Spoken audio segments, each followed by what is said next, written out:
Sometimes we pretend to know everything and to be very observant and intelligent, but the truth is that we are not noticing how many similar species there are in the world that we would have never been able to distinguish and compare if it wasn't because of deep research, investigation, and observations.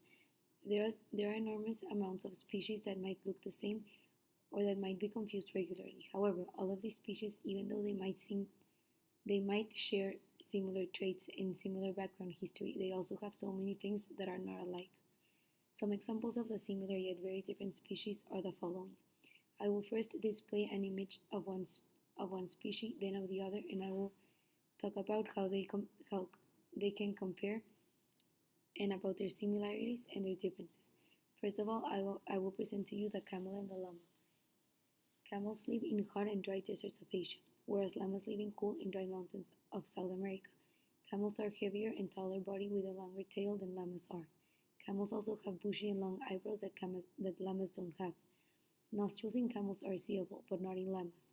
Llamas have a thick coat of fur, while camels have a short fur coat. Camels have humps that llamas don't. Llamas have banana-shaped long ears, and camels have very short ears. Camels have long ears and hair inside of them, and llamas don't.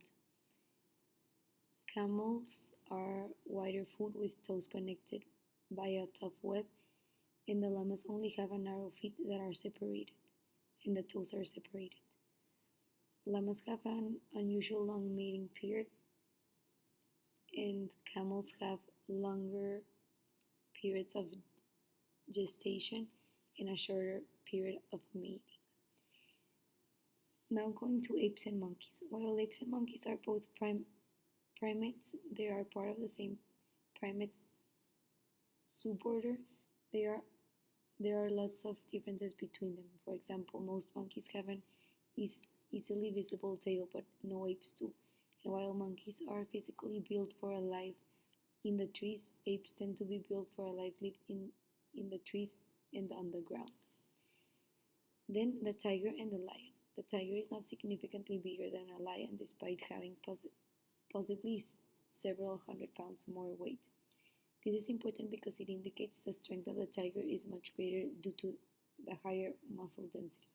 The tiger is more used to fighting one-to-one than the lion is. This could be a huge advantage. Also, the tiger is a more brutal and fast fighter than the lion. The tiger regularly takes on game that is far larger and stronger than the lion and does such thing alone.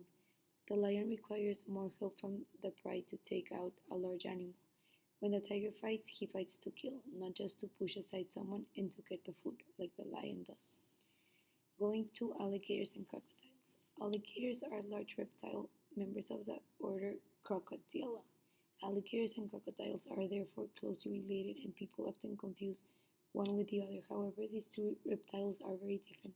Although both alligators and crocodiles are classified as crocodilian, they are two different species with many distinct features. For starters, alligators, on the other hand, have V-shaped snouts. Alligators are found in the Americas and China. Crocodiles are found in the Americas, Southeast Asia, Africa, and Australia. Crocodiles can also lift their bodies off the ground, unlike their cousins, the alligators. Finally, representing the species of cheetahs and leopards.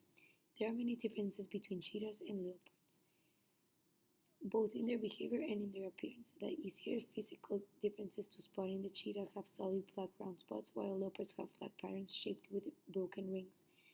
Cheetahs is the fastest animal in the planet, and they are twice as fast as leopards. After learning about different species, which you might have caught their differences, we are able to say and to recognize how species are easily compared but also very similar, especially those from the same branches, like the crocodile. I believe that species comparison is incredibly important to understand and to recognize because it is a way to be informed on different animals, their different habits, and their different ways of living.